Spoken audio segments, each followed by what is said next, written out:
Welcome back to Seriously, Where's the Good podcast. Thanks for joining us again. Hello. How did that unplug? I don't know. And you just jump right into it. Should It's we? only been like 30 seconds. Should we just jump right into it? Sure. All right, we left off at right after my ectopic pregnancy. Right? The doctor came and talked to you and you thought I was dead. Yep. And so, came into the room. She was all mad and upset. Yeah. Basically, my tube was taken away. Yeah. Which even that one was... We talked about recovery a little while ago. That was, it wasn't as bad of a recovery, but it was still a recovery, right? Yeah, because I also had a hernia, so I had to take it slow. Which, did we even mention that? Yeah, I did. Yeah, so they fixed that's why it took longer, remember? Yeah. So yeah, they fixed it and they told me that I had to not carry things that were too heavy for a while. Which, that was kind of hard with a toddler because, he wanted to be carried all the time and I couldn't carry him for too long So it was kind of hard. But recovery, mentally wise, was harder, I guess. Yeah, the mental was a lot harder than the physical. Yeah, my parents came down and I was just in this, the mental state of, why does this keep happening to us? Why us?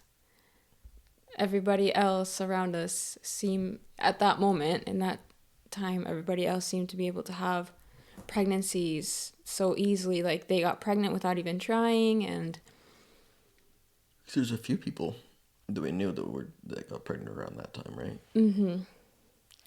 And there was no issues. There was no That we know about, at least. right. And the thing that got me through it was thinking, this was our hard, if that makes sense. People have many different things going on in their lives, and you never know. They might not tell you, just like we didn't tell our friends when we were having an ectopic pregnancy, and you might not know somebody's going through something really hard. They might not show it, but they are going through something hard. So I was like, this is our hard. And I know other people are going through different hearts, and their pregnancies might not be their hard, but they might be going through something else, way different. Yeah. So that's kind of what helped me get through it. Stop focusing. And it's not like I wasn't happy for them for being able to have. It's so hard because you're so happy for them because they don't have to deal with this pain, but you also feel so sad for yourself at the same time, and that's a hard thing to. You don't want to feel sad for yourself. You just want to fully enjoy the joy of them having, being pregnant and all those things. But when it's so close to you having a miscarriage, it's really hard. Yeah. And it can be taken a few different ways, because there really is, when you're going through something like that, you can...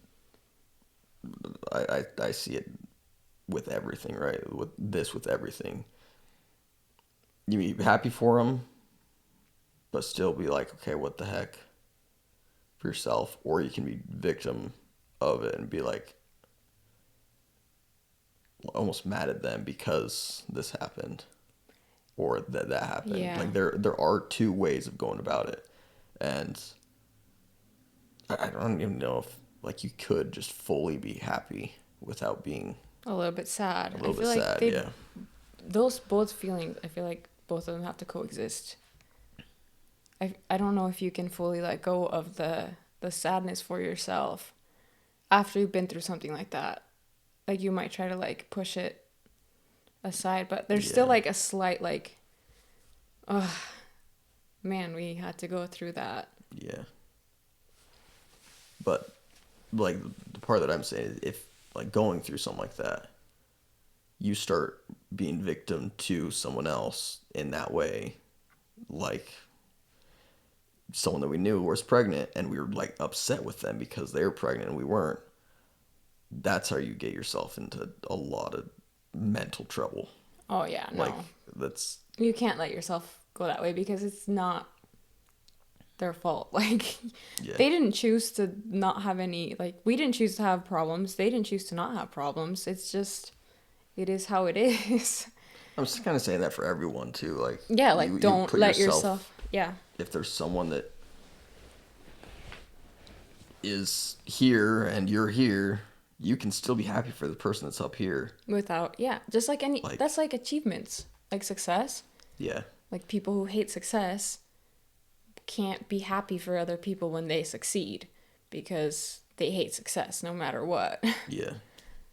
So it's kind of like that. So it's any aspect of life, just try to be excited for people that are succeeding in whatever it is, right? Yeah, even if it's And something you really wanted to do too. And, you know, it's not a competition. It's just everybody has a different timeline. yep. And you'll also see like I've seen it in my life, I've seen it in like people around me's life that if you change that mentality of like hating someone or being angry at someone because of their success. If you change it, be like, oh, actually, they've worked hard, or they've done this, or they've done that to get to that success. Yeah. You will oftentimes be more successful, and you will reach goals that you're trying to achieve because you're seeing other people's success and you're pushing yourself to. Yeah, you'll work harder because you see how hard they worked. Yeah, Yeah. that kind of went off track, but something I I was feel just like it still has to deal with it, you know? like we could have easily gone into that victim mode of being like, oh, well, so and so got pregnant. I can't believe they got pregnant, and we're still having these issues, and just giving up, like, and just said, okay, well, I guess we're only having one. I feel like it kind of made me appreciate pregnancies more. Like they truly are like miracles. Yeah, They truly are miracles. So when somebody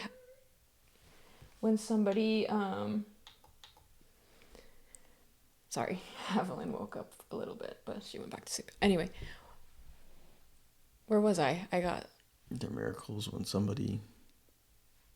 yeah, when somebody gets pregnant, it's more of like a like you did this big thing, like it happened.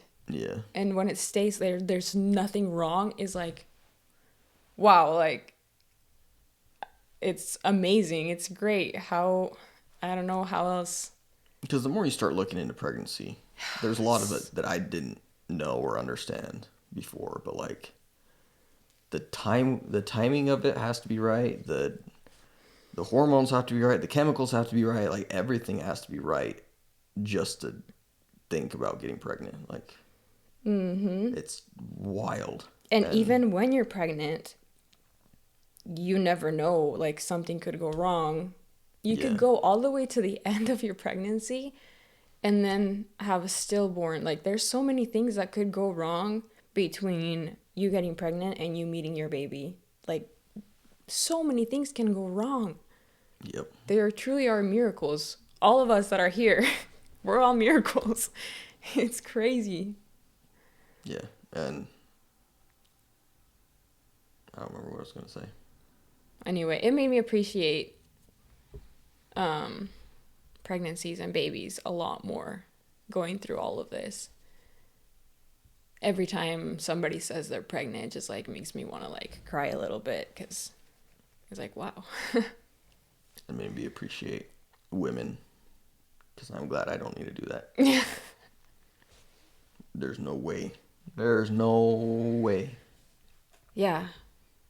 Especially the ones that have to go through so much just to get pregnant. We never did an IUI or IVF, but I have friends that have gone through both, and oh my gosh, it's a lot. There's a lot. Yeah. It is a lot to do both of those. Which we almost went into. Which one was it? IUI. IUI. Yeah, we'll get to that. So I guess we can, after that, the ectopic pregnancy, after going through it and mentally like getting better, because I feel like I was depressed for a little bit after that. Yeah. It did like, well, obviously, I mean, I lost my tube and I lost the baby, and it was like another pregnancy, and it was an unexpected pregnancy. So my hopes for that one were way higher because, like, whoa, what are the chances of us getting pregnant without trying? That's crazy. It must be a sign. It must mean something.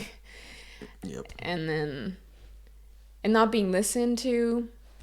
Just Also, roller coaster. yeah, everything. Ups and downs. Yeah. And the pain that I was in and the bleeding that I was in for weeks, it definitely got to me. And then afterwards, I felt like I was stuck and everybody else moved on. Like I was just expected to be fine right after. I'm like, I just lost a lot. I lost a lot. I changed. Like my body changed. And I feel like I'm the only one that's sad about it. And I know I wasn't, but that's how I felt. Yeah.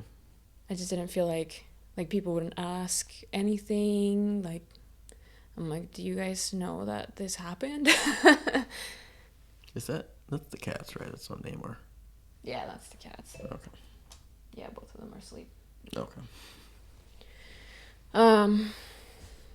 But yeah, it was hard to just look at it and realize that people were actually there for me, even though I felt like I was alone. Like at any time I could just say, hey, I feel like I need to talk about this. And it's a hard topic, so I understand why people don't just or didn't just come up to me and say and bring it up. And yeah, because who knows if I felt like I like talking about it or if it was just gonna hurt more to talk about it. Yeah. It is such a hard topic to bring up. So yeah, anytime that I really felt like I needed to talk about it and I went to people to talk about it, they would, try their best. Because if you haven't gone through something like that, you don't really know. You don't fully understand how to help them or whatever they need. Same with like any other type of loss. If you haven't gone through that loss, like you don't quite understand what that's like. Yeah. But yeah, we weren't trying, and we were going to wait to try until Neymar was 2 years old because, first of all, Branson thinks that's the perfect space between pregnancies, like 2 years. And Them being 3 years apart. Yeah. Well, that's around like starting to try when your last baby's 2, basically. Mm-hmm. But I had a C-section, and I really wanted to try for a vaginal next pregnancy, and for higher chances at that, I needed to wait about 2 years between pregnancies so that I would be like fully healed. My uterus would fully heal. Obviously, my scar is fine, but the uterus takes a little bit longer to heal. Mm-hmm. And so, but after having that loss, I felt like I really wanted to try after that without waiting the 2 years. And so we were kind of trying, but not like full on yet. It was just more of a, I guess that's the best way to explain it. We were kind of trying. And then we did get pregnant again in January. So the ectopic pregnancy ended at the end of November. And then this other pregnancy was was it beginning of January or middle of January? I don't remember. This time period is kind of a blur for me.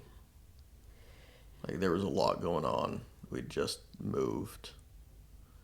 Yeah. Or we're in the process. Were we in the process of moving, or did we already move? No, we were already moved into this house, but we were about to go to Mexico, and Mexico, and then Hawaii, and then yeah, there was a lot going on. Christmas had just happened, so we had been traveling back and forth a lot. yeah, Um, from November to pretty much March, it's just kind of like a wild fest in our lives. there's a lot of traveling, There's a lot of traveling. which it won't last forever. There will be a time where we're just gonna celebrate all the holidays at our own house, but Yeah. for now, it is kind of crazy going back and forth. My parents don't live near us, so we have to travel. Travel up to visit them. Yeah. Mm-hmm. Friends too, friends that we grew up with. Yeah. So yeah, that's why like this time period was kind of like a blur. And after going through all of that, you kind of disconnect a little bit from life. So I found out we were pregnant again, and I don't know, this one just felt, I don't know if it was because my mindset was just on we just keep losing him, so we're just gonna lose this one too. But I never felt like my hope was never really there for this one. Yeah. So I tested, and I did a digital one too, and the digital one said I was pregnant as well. I told Branson, and I said, we should probably tell your parents. And so I think they weren't home. They were somewhere else. They were on a trip somewhere, because I remember we were FaceTiming them. Probably Disneyland or something like that. But I think it was just your parents that were gone. Because we were able to FaceTime them and just tell them. Yeah. I don't remember where they went. I think it was still Disneyland. It was probably something that Allie had going on. You think so? I mean, that's a safe They guess. were going back and forth quite a bit when Allie had was getting promotions or moving different places and stuff like that.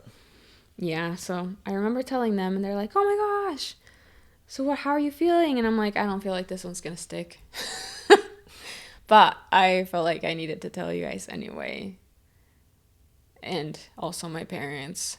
Yeah. Every time I'm like, okay.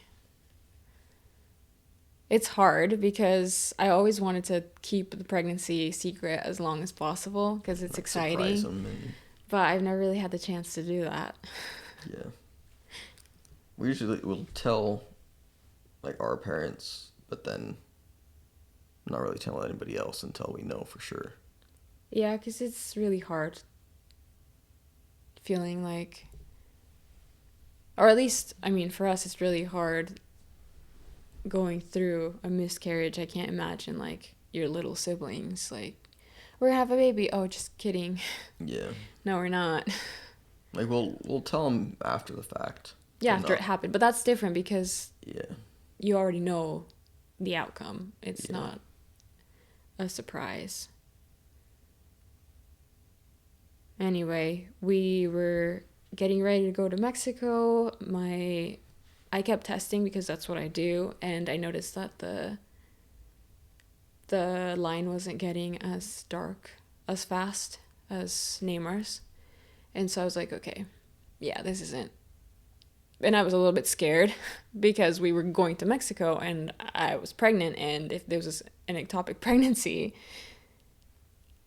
I couldn't lose my other tube. Otherwise, the only other way to get pregnant after that is IVF. And so I was terrified, but I was hoping that if it was not going to stick, that it was just a miscarriage, that it wasn't an ectopic pregnancy. So I kept a close eye on that, and I started bleeding at the airport. Mm-hmm. And it was kind of hard because I found out that one of our close friends, was also just found out that she was pregnant. Mm-hmm.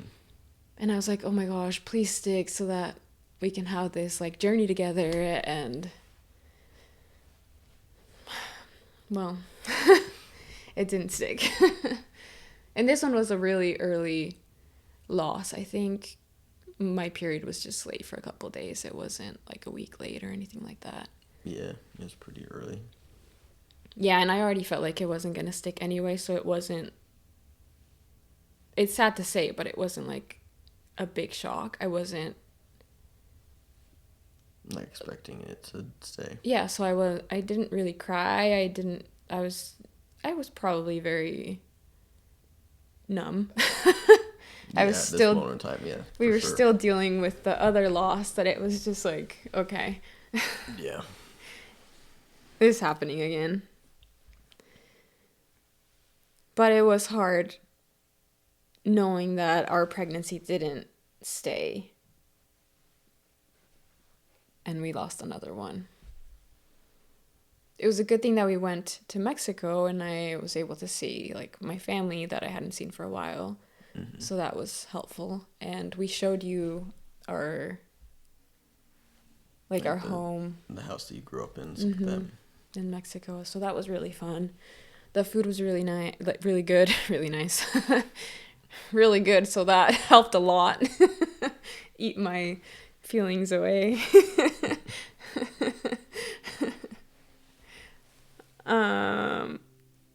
Yeah, and after that, I felt like we really needed to go and see or seek help because there was obviously something wrong with me. 4 miscarriages or 3 miscarriages and 1 ectopic pregnancy. I don't think like maybe that's normal nowadays because I have seen so many people go through a lot of miscarriages and not necessarily ectopic pregnancies, but miscarriages. I don't know if it's becoming more of a normal thing. I don't know. But or just wasn't as spoken about, or just not as, I don't know. It's interesting for sure. Yeah, I've seen a lot more like people around us, but also like influencers. Yeah. Just like announce that they just had a miscarriage or stuff like that. So hard. Anyway. See, our track record wasn't very great. No, I wanted to have this next, or I guess, I still don't know if we're going to be able to have as many kids as we want, which is 4, because of our track record. But I felt like we needed at least 2 for me to feel not satisfied is not the right word, but yeah, to accept our situation, our life. And I wanted them to be close. So I told Branson for this next pregnancy or this next baby, I want them to be as close to Neymar as possible. So I will spend as much money as we need to spend to try and get pregnant as fast as possible. Like the next pregnancies, if they happen, they'll happen whenever they happen. Mm-hmm. But at least this one, I want to try everything we can. And so you were like, okay, let's figure it out. Yeah. Which, with our track record, I'm just throwing this in here because it's funny. I always blame my mom for it. Because, like, growing up, I'd be like, hey, can I go and hang out with so-and-so or go and do this weekend or whatever? And Mom's like, only if you give me 8 kids. And I'm like, okay, whatever. Like, but then didn't you sign it in blood or something? She says that you... I was going to sign it in blood and everything that I was going to have 8 kids. And then we were like, well, we're going to have 4 kids. And she's like, sure, whatever. You're going to have 8 kids. Well, we're at 6 pregnancies right now. And if we end up having 4 kids, that's 8 pregnancies. So I blame it on my mom. Just kidding. I tease her about it all the time, but I don't actually blame her. So yeah, we decided to go get first all my hormones checked out. The test era. This is the test era. Testing. We did so many tests. So many tests. So many, like they drew my blood. I don't even know how many times I was getting poked. A lot. A ton. Every test that they did came back normal. They're like, at least blood, like my hormones, they said, you look like everything looks fine.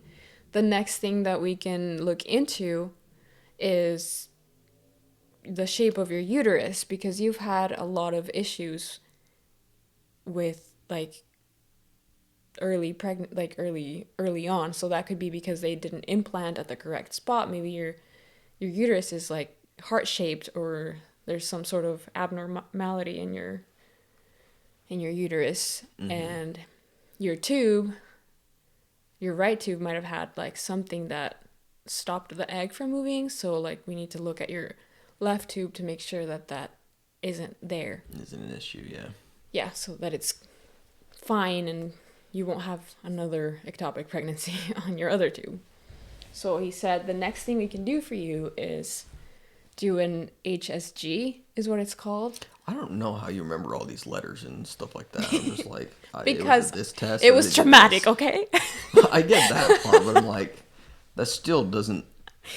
How do you pronounce that? Like the actual word, I have no idea how to pronounce it. So if you don't know what it is, just look up HSG because I don't know how to pronounce that word. Like all the medicines you guys do. Like, we were talking to Riley McKinley, my cousins, the other day, and about pregnancy pills. Yeah, medicine that helps you ovulate. I don't remember all of. There's like 17 different kinds, and they're just like listing them out. I'm like, I don't even know. I don't quite know all of those yet because we were barely getting into that. I know Tylenol and acetaminophen, and that's about it. And they're the same thing. See? You mean ibuprofen? I know ibuprofen. I know pseudoephedrine. Yeah. That's about it. So HSG is like the imaging of, they just inject some sort of dye in your uterus and they can see the shape of your uterus by the X-ray and the dye. And it also shows, so the dye that they inject in will flow out of the fallopian tubes, and it shows if it's getting stuck somewhere in the tube or if it's flowing out like it's supposed to. Which the ovaries aren't even attached to the fallopian tubes, right? Which I didn't know that. You didn't know that? No. There's like I said, there's a lot that it like that you know that you learn about, but then so like since you lost the left one, The right one. the right one, the left ovary Can move. not move, but It can move. it can move. Yeah, they move. They're free. Something else that I didn't know. The ovaries are attached. They can't move. Mm-hmm. But the tube, I think there's like a hormone that they release that makes the tubes go to whatever ovary is releasing. From. Yeah, is releasing the egg. They can be like changing every other month or whatever your body does. It's insane. It's wild. Your tubes can move towards that ovary and try to catch the egg. Yeah, so the ovary or the tube can catch. So her left tube can catch her right ovary when it's ovulate. Yeah, the egg from the right ovary or the left ovary. And that is why when I first had the surgery and my right tube was removed, people were like, oh, well, at least now you won't have to deal with periods every month. You'll have it every other month. No, it doesn't work like that. You could not have your tubes and you'd still have a period, because it's not like, as long as you have ovaries, you will have a period, because it will keep, your body will keep preparing for having a baby. Even if you can't get the eggs in there, your body will keep preparing to have a baby. So unless you remove your ovaries and your uterus, you'll have periods. It's wild. It is wild. All the different stuff. Yeah, so I still have a period every month, and I could still get pregnant even if my egg is released from the right ovary, even though I don't have that tube anymore. The left. Which you think it was? I have ones that you think it was from the right one, right? It was. No, we don't think it was. It was. Mm-hmm. Sorry. Yeah, no, because I thought first, because that's where I felt the pain. I have some, like, a little bit of pain every time I ovulate, and I kind of know which side I'm ovulating from. And I was having pain on the right, so I was like, okay, this month we probably won't get pregnant, because what are the odds of my left tube picking up the right egg? Well, they were very high. It's very high. It's yeah, it's just crazy. All the stuff that, all the little things and all the craziness. I don't know. Yeah, It's when we just went into mind blowing. when we went in to get the first ultrasound, because I wanted to make sure we were going to a fertility place at this time. We'll get to that, more into that later. But we went in to get the ultrasound, and she was checking, and she's like, "Oh, it looks like you ovulated from your right side, and your left tube picked it up." And she was like, "Way to go, left tube." I'm like, "Yeah, way to go, left tube." Double the work. You know? I'm like, "Yay, I'm left-handed and left-tubed." We almost gave that Christmas a month later. We were gonna do a white elephant gift, Oh yeah. which I don't know why we didn't end up going to that party. I think we were sick. Neymar was really That's sick. what it was. Namor was sick, so we didn't end up going. But our white elephant gift was going to be a left. Like we found A right fallopian tube. Yeah, it was like a plushie, and so Mar was gonna just put the right fallopian tube in the box and say, "There's." So I got the plushie off of Amazon, and I cut out the right fallopian tube, and I sewed the uterus and the tube so they're separate. So I was gonna gift the right fallopian tube to somebody. At least somebody should have it, you know? If I can't have it, somebody should. Which didn't even get to do it. No, we didn't. I still have that plushy uterus with just the left. Where'd the right tube go? I don't know. I think it went into like Neymar's toy It disappeared. bin. Gone. It's gone. There's so many Realistic. toys. But yeah, I have it next to like my little shrine of Yeah. pregnancies. I don't know. Well, back to the HSG or Right. ITU or HSG. Did I get it right? HSG, yeah. Isn't that a diet thing too? HSG? H It was like the drops at one point. I don't know. Maybe. I'll have to ask my mom. They inserted the dye and they looked, which they were telling me it was going to be really painful. Like, if it's really painful, just let us know and we'll, like, slow it down and all that stuff. I'm like, okay.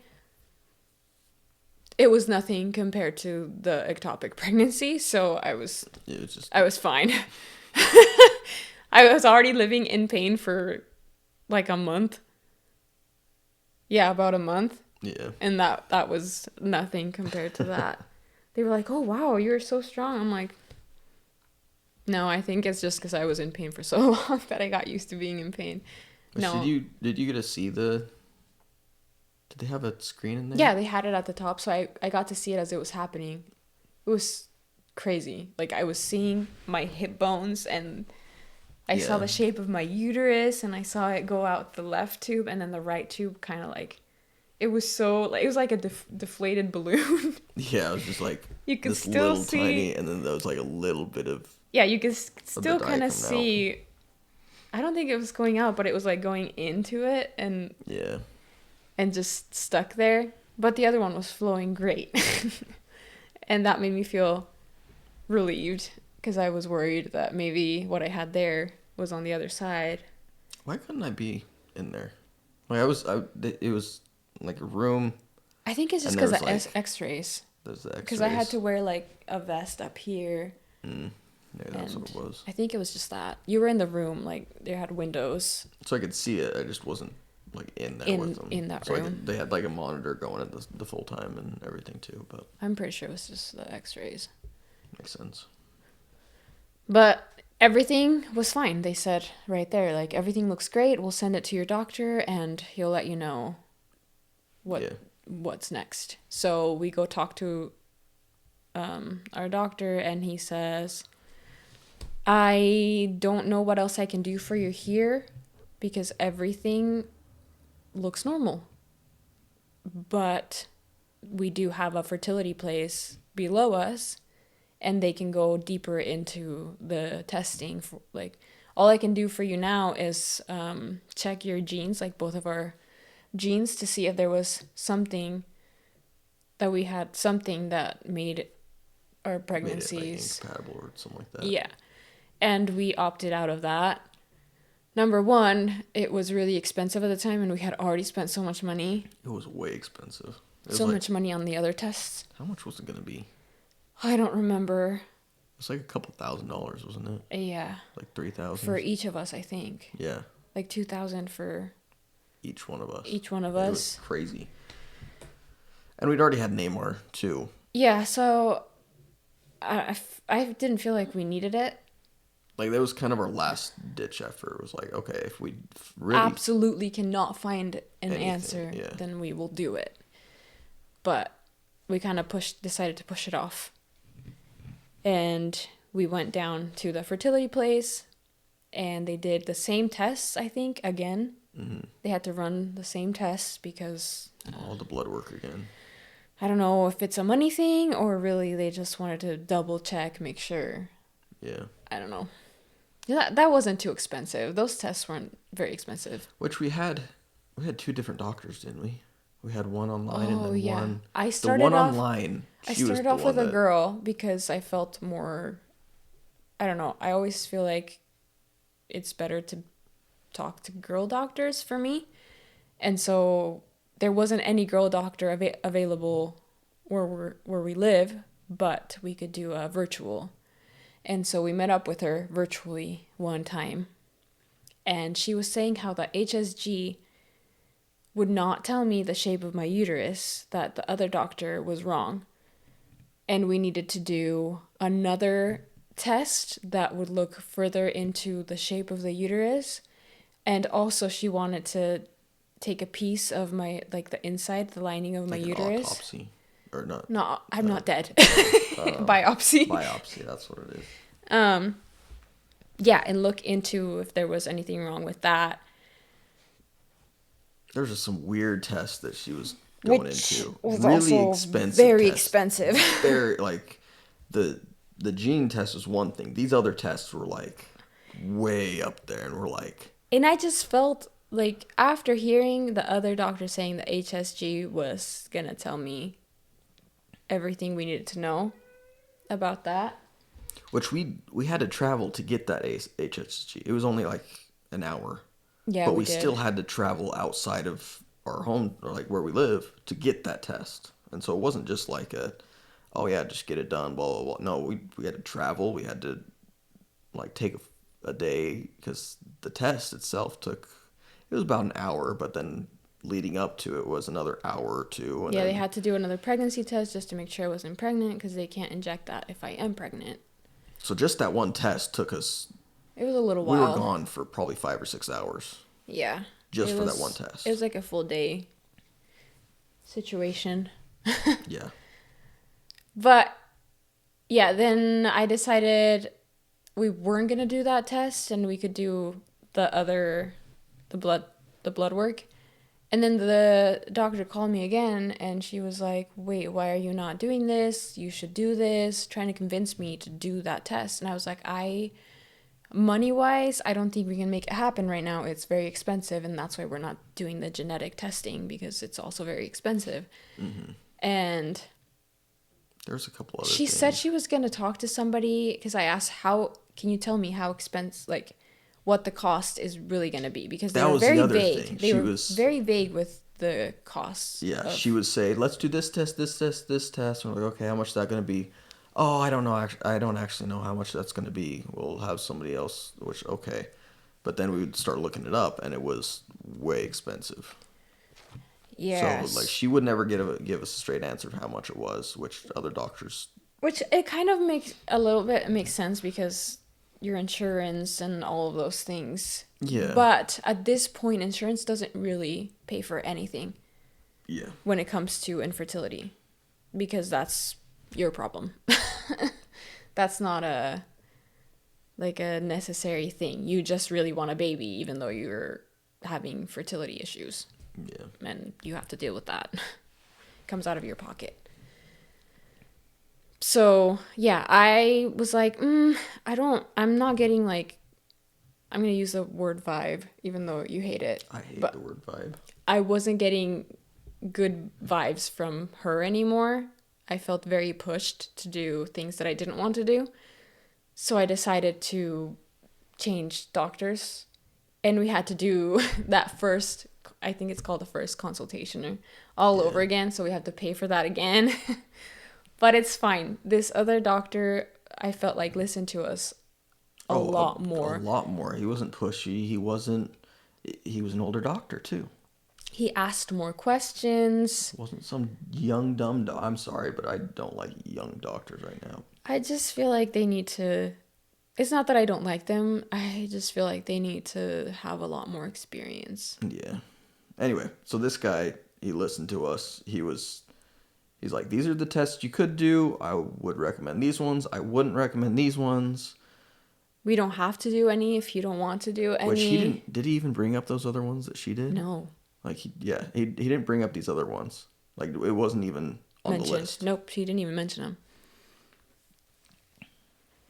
And I didn't want to do a biopsy in my uterus. That's another scar tissue area where if the egg decides to land there and it doesn't attach correctly. It's just more issues. Yeah. So we kept going to this doctor. We did all the blood work again. The only thing that he found, actually no, he didn't find anything wrong, and he said we can look into Branson as well. It's not just you. Yeah. Sometimes it has to do with the husbands as well. And so they looked into your sperm, and it was great. Better than great. That was a very awkward experience. It was way awkward. Like We went to their bathrooms, and their sink was sperm shaped. it was weird. And then you like go out and you have the sample. You have to give them to the doctor, or not the doctor, but the technicians or whatever they call them. It was weird all around, just weird. I'm like, I don't ever want to do this ever again. I don't. It's awkward. It's weird. It was really awkward, even for me, and I didn't have to. It was weird. So But awkward. there was no problem on my side. I was overproducing on my side. Yeah, everything looked great. And we opted to try to do an IUI because that's the next step. the next step. So what they do is they would get Branson's stuff, pick out the best sperm. Which I was really like Dreading to do. I was like, oh no, not again. I don't want to do this again. They look at all the sperm and they pick out the best ones, and then they would put him in me when the time was right. I'd have to take as soon as my period, we were just waiting for my period to start, and I would start taking medicine from day one so that I would ovulate at that precise day that they were gonna, or I don't know if it's that day, but when they would know exactly when they need to put them in. Mm-hmm.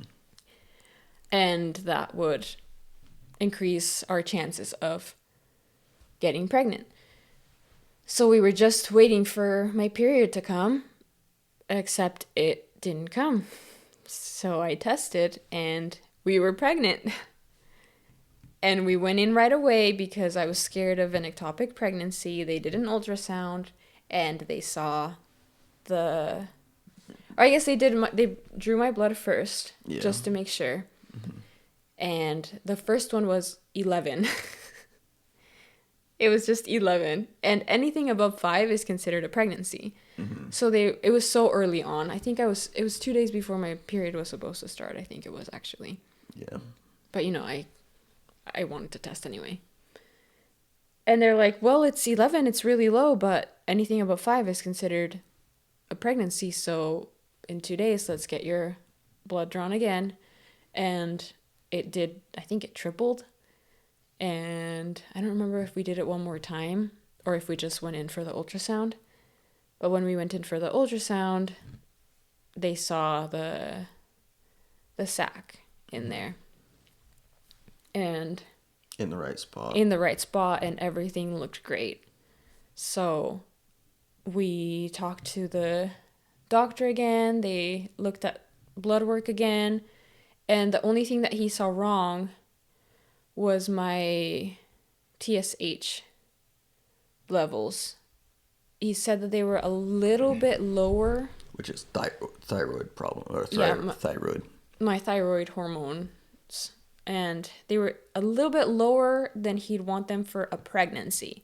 They were on the normal range for just normal everyday life. But in a pregnancy, he said, okay, they're on the lower side, and that could be a possible reason why you're miscarrying so early on, because that's if you're to spike up. Yeah, if you're too low with your thyroid hormones, if you have hypothyroidism, then you have early miscarriages. And so he's like, it adds up, so let's try. And they gave me levothyroxine, I think it's what it's called. They gave me that. It was just like 50 milligrams. Something like that. I think the smallest is 25 actually. So just a tiny pill that I would take every morning before eating anything, and stay and not eat anything for like 30 minutes to an hour. Yeah. And that would help my thyroid make more hormones.